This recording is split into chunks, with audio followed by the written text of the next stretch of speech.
Hey guys, and welcome back to my channel. Welcome to my very chilly studio today. I have my hands around a warm cup of coffee right now, trying to warm up, and I also went and got the coffee because for today's video, I really want to be approaching it from the place mentally and emotionally of just having a little conversation with you, having a sit down and a chat over a cup of coffee with you. I've wanted to make this kind of video for a while, really, and you know the kind of video it is just by the title, but yeah, I've wanted to approach this topic for a long time, pretty much since I became a mom back in 2017. But I've been kind of nervous too, because really the only negative energy I have ever gotten on my channel, the most negative energy I've ever gotten has been around the subject of parenthood and being a mom, and criticism from other people who have thoughts about that.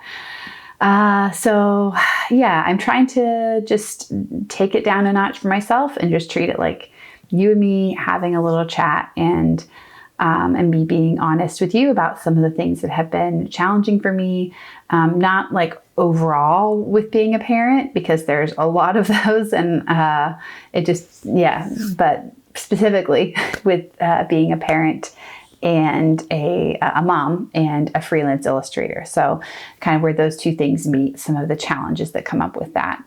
And I am feeling brave enough to do this video because over the last couple of years, a lot of you have emailed me and messaged me and left comments saying that you also are having challenges, and it's also hard for you, and it's also a learning curve for you. And I have talked about this stuff like in little bits here and there in vlogs, but I've never I don't think we've just sat down and had a video about the challenges with parenthood and freelancing. So yeah, I think I'm just going to talk about kind of 5 areas that have been challenging for me, 5 things that have been challenging for me, and then hopefully talk a little bit about what I'm learning from them, because I certainly have not like reached the other side. I feel like this is a whole process, but yeah, what I am learning from them right now, and hopefully end on somewhat of a positive note. So, all right, let's go ahead and get to it. So the first thing that has been really challenging for me with parenthood and freelancing is that there are more constraints and boundaries on my time. And what I don't mean by that is I have less time to work, because I'm actually not even convinced that I do have less time to work. I have childcare. I'm fortunate enough to have childcare. It's not 40 hours a week, but I do have a good amount of hours each week with childcare. And the reason I'm not sure that I actually work less time overall is because I know now that I wasted a lot of time before. But what I mean more by the constraints and the boundaries on the time, and the challenge that is that I don't get to work at ideal times of day anymore. So if you have watched this channel since before I had kids, you probably have heard me talk about how much I love working in the early morning, and working first thing and trying to have all of my painting kind of done before 1 or 2 o'clock. Especially if I have to do something that's creative or that's really challenging me creatively. And that is just not possible anymore. And it's shifted around some, but for the first couple of years, when I just had Penelope, I was able to still work some in the morning. I would work like 8 to 12, but I couldn't get in super early the way I used to like to, because she was a really early riser. So I was up with her. And now that Rosie's in the mix too, the way that it has worked for us schedule-wise is for me to work later in the day. So from like 11 to 5 or 10 to 5. And the reason I want to do that is because I want the kids' naps to be over when I am working, so that I have as little time, so that they're aware of as little time away from me as possible. So if they're napping more during the time that they're away from me, my hope is that it will have less, that they'll be less aware of that than if it was during their kind of prime time waking hours. So yeah, I have completely flipped the ideal way of working for me. So I have to work in the afternoon instead of the morning. And in addition to that, I have a lot more chunks of kind of broken time. So before, if I was having like a really great day, before kids, if I was having a really great day and really in the zone on something, I could just stay on one project all day for hours and hours without even getting up. Like I would have to set reminders for myself to eat because I would get so in the zone. And that was just amazing. And I loved working that way. And I'm sure I will be able to work that way again at some point, or at least I hope I will. But I cannot ever do that anymore, because even if I have a good chunk of time when I am working, when I have a childcare provider, I still have other things that I have to stop for. Like sometimes there's interruptions, which totally makes sense because right now I'm working from home. I will be working from a studio soon, but yeah, right now there are still interruptions from the kids, which is just a normal part of the day. And then I have to stop and pump because I am nursing Rosie, and I have to stop and eat. Before I would just work right through if I was really into something. But since I'm nursing, I really have to stop and eat.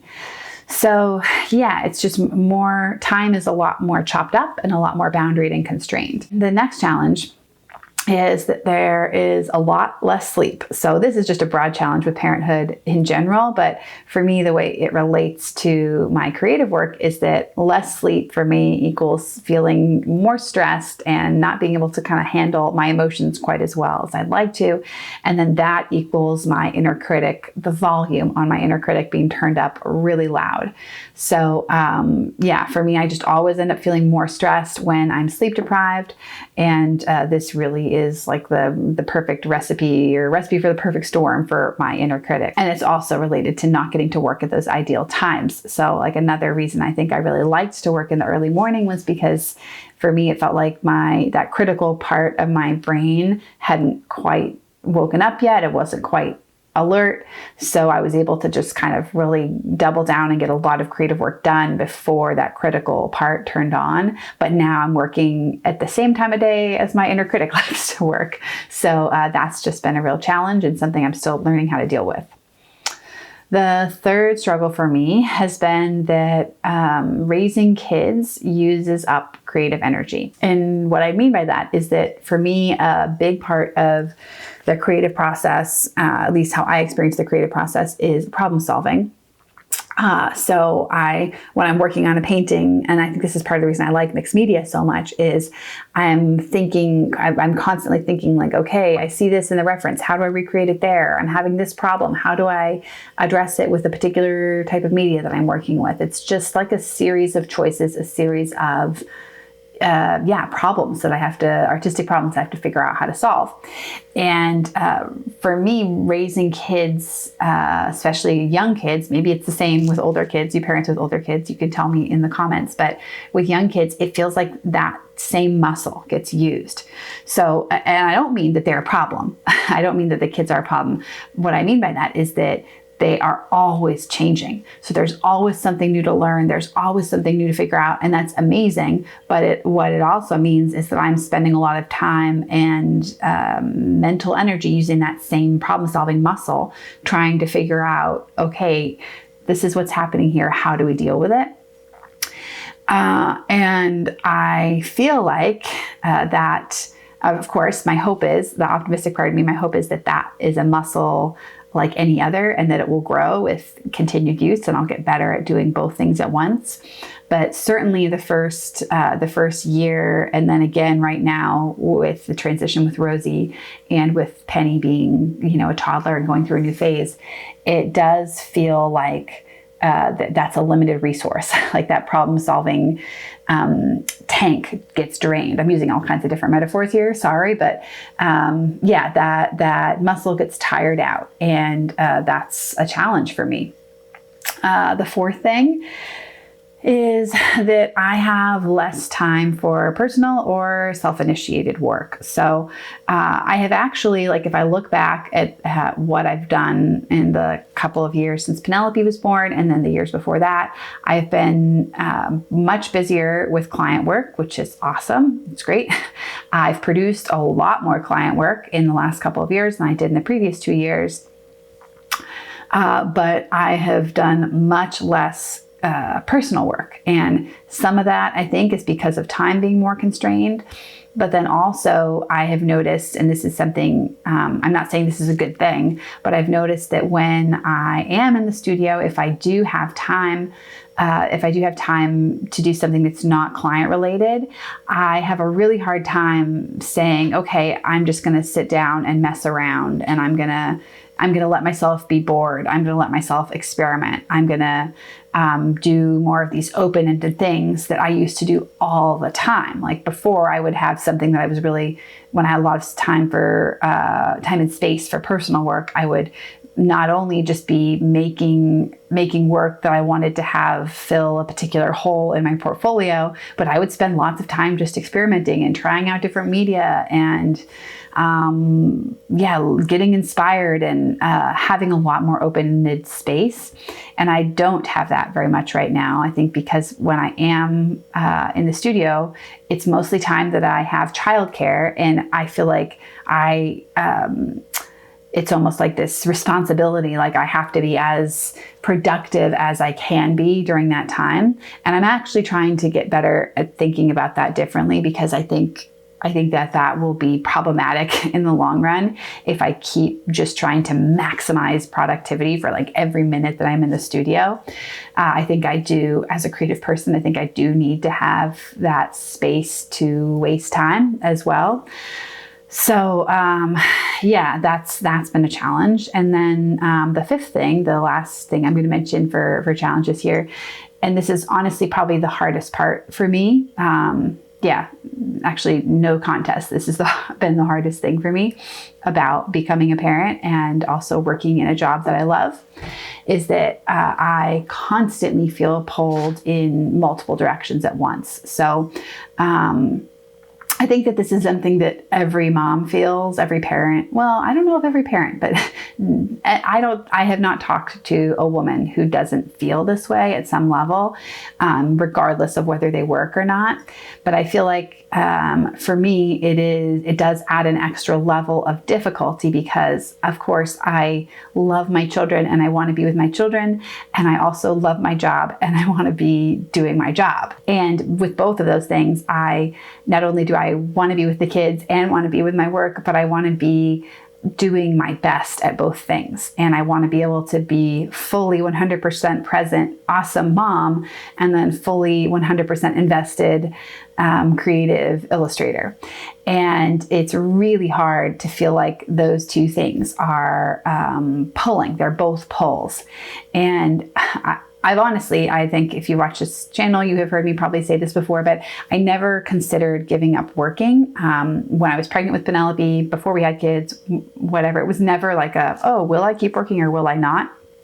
I knew I wanted to keep working because I love what I do and I'm so grateful to be able to do it. And I've invested a lot of work to get here, to get to the point where I can do it full time. And another reason I wanted to keep working was that I want my daughters to see me working, and I want them to see me working, not to be cheesy, but like following my dreams. I want them to see me working really hard for that and know that that's something that they can do too.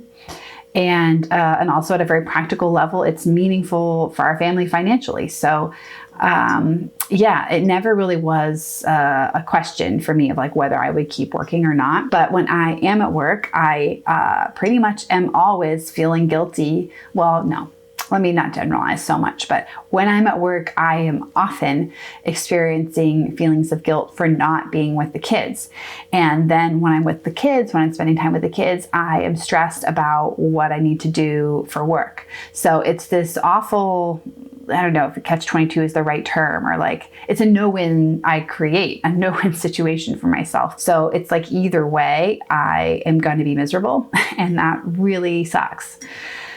I hope it's something that I can learn to get better at. I hope like that, using that problem solving muscle, that the more I do that, the better at it I'll get. But, right now it is really challenging. And it's, I don't know if it's any less challenging for me now than it was when I first had Penelope, but, I guess I've gotten used to it more, but it still is really challenging. And yeah, as I'm saying this, another level of that is, that feeling pulled in multiple directions, or feeling like I'm never able to be like fully where I am, or content, or fit in where I am. I feel like that socially as well. So like before I had kids, I felt like my kind of community, my peers, were other women who were working in some sort of creative field, often freelance, but not necessarily. And I could really relate to a lot of their experiences and shared some similar feelings and was on a similar trajectory. But now that I have kids, when I am with that same group of women that and many of them don't have kids, I don't quite feel the same. And I can talk about some of the struggles with freelance illustration and with the creative life, creative vocation. But for me, at this point, that is all so intermingled with the challenges of being a mom and trying to pursue that goal. So it just feels really different, and it feels like there's this whole part of me that I can't really bring to the table, and that I have to learn how to deal with on my own. And then not vice versa, but like the other presentation of that is if I am getting to know other moms, and especially if they're like stay-at-home moms, or they're moms who work in a job but they hate their job and really wish that they could be a stay-at-home mom. That's another area where it's like the reverse. So I can talk with them about some of the challenges of being a parent, but that unique challenge of being a parent and wanting to be the best parent you possibly can be, but also loving your job and wanting to be the best at your job as you can possibly be. That's kind of a unique set of circumstances. And I'm not saying at all that nobody else experiences it. I think a lot of people experience it, and I think a lot of you have experienced it just from what I've heard and what I've read in your notes and your emails and comments over the years. But it's been hard for me to get connected, really embedded with the community of other people who are also feeling that way and feeling those things. So yeah, that's part of the reason I'm making this video today, selfishly, is because I just want to open up that conversation so that other people won't feel alone, but then also so that I won't feel alone. And hopefully, if some of you are further down the road on this than I am, and you're doing the same thing, you're raising kids and pursuing a career that you really believe in and find meaningful and love, then I want to hear from you. So, and I also don't want to end this video on a negative note. I think not because I don't like negativity or being sad. I'm perfectly comfortable with having an unanswered question. And I think many of these things are not things that I can fully address right now. And they're things that are just kind of going to be a ... for now. But a big part of my personality is, as we already talked about, is problem solving and trying to learn from the challenges that I have in front of me. And I can already say that there are many ways that each of these 5 things have taught me really valuable lessons, or are in the process of teaching me valuable lessons. So, for example, the first challenge of, having more constrained time, I could say pretty definitively that I spend a lot less time on things like getting an email worded exactly right, or like perusing other people's social media and comparing myself and feeling bad about that because of the type of work that someone else is producing. Like, I just don't do much of that anymore. Having the constrained time helps me to really be able to prioritize and focus on what is important and what I want to get done in the limited time that I do have.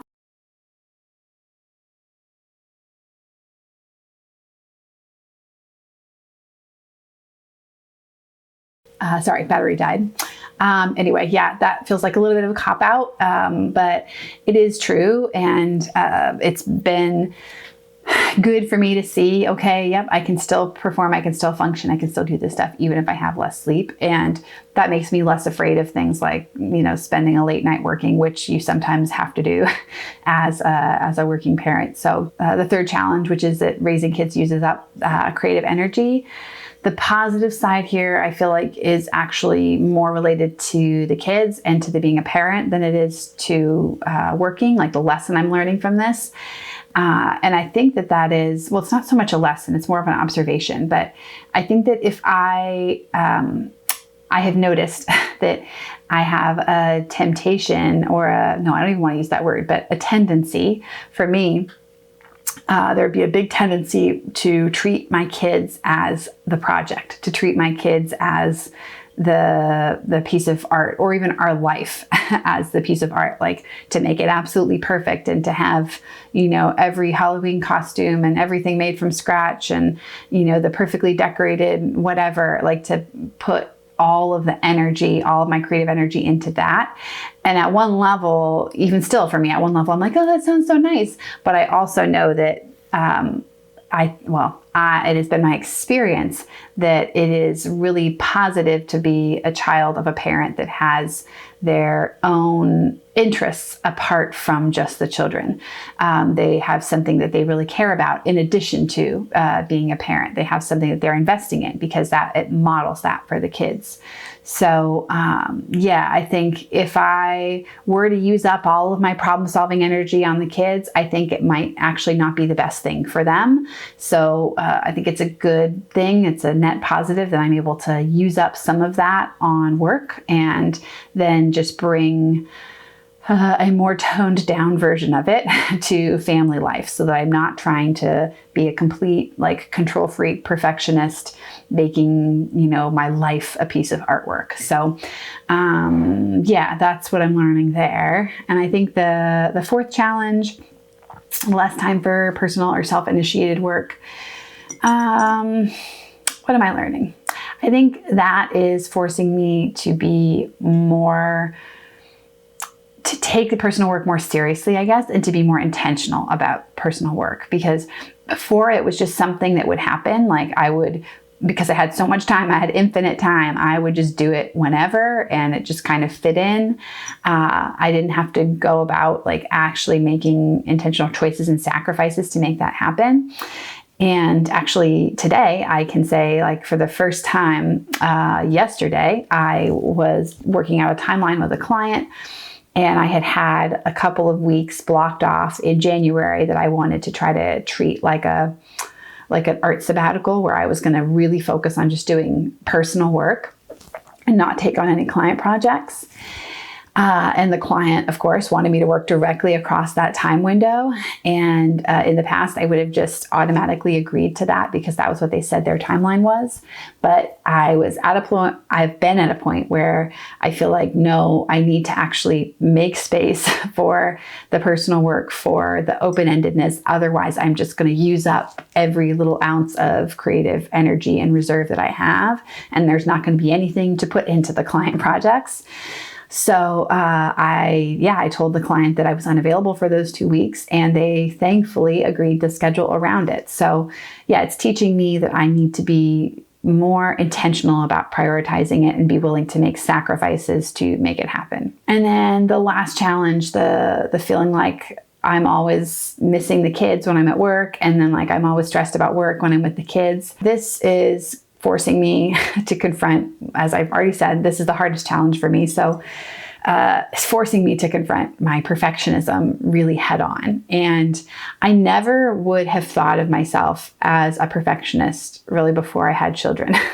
And that was because I thought of myself as an idealist. I had this vision of an ideal version or an ideal form of something, but it was very grand. It was, I don't even know if this is making any sense. It was much less about executing it perfectly in the moment and more about having this ideal vision, this ideal goal, this thing that I could be working towards and chasing.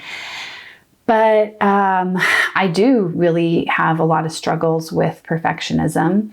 And I think for me, what that ends up looking like is I want to be able to, like I already said, be the best mom that I can possibly be and do everything that I imagine a good mom does. And I want to be the best illustrator that I can possibly be and do everything that I imagine a good illustrator does.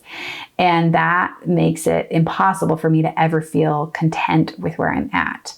And I have not mastered this in the slightest. I'm just going to be real with you guys. It is a real struggle for me. It's something I am talking about pretty constantly with family and friends.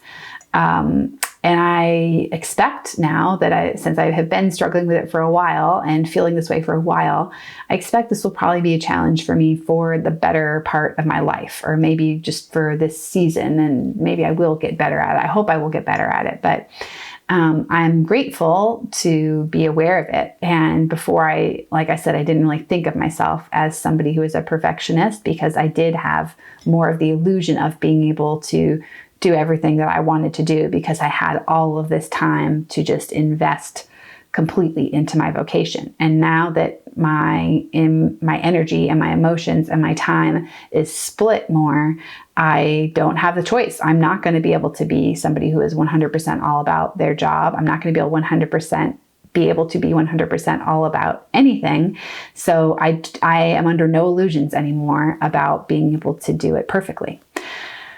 So, yeah, I can already tell this is going to be a long video. I hope it makes sense. I'm honestly just, I have a few notes here that I've been looking at, but I'm mostly just speaking off the cuff. So I hope it makes sense, and I hope it's clear.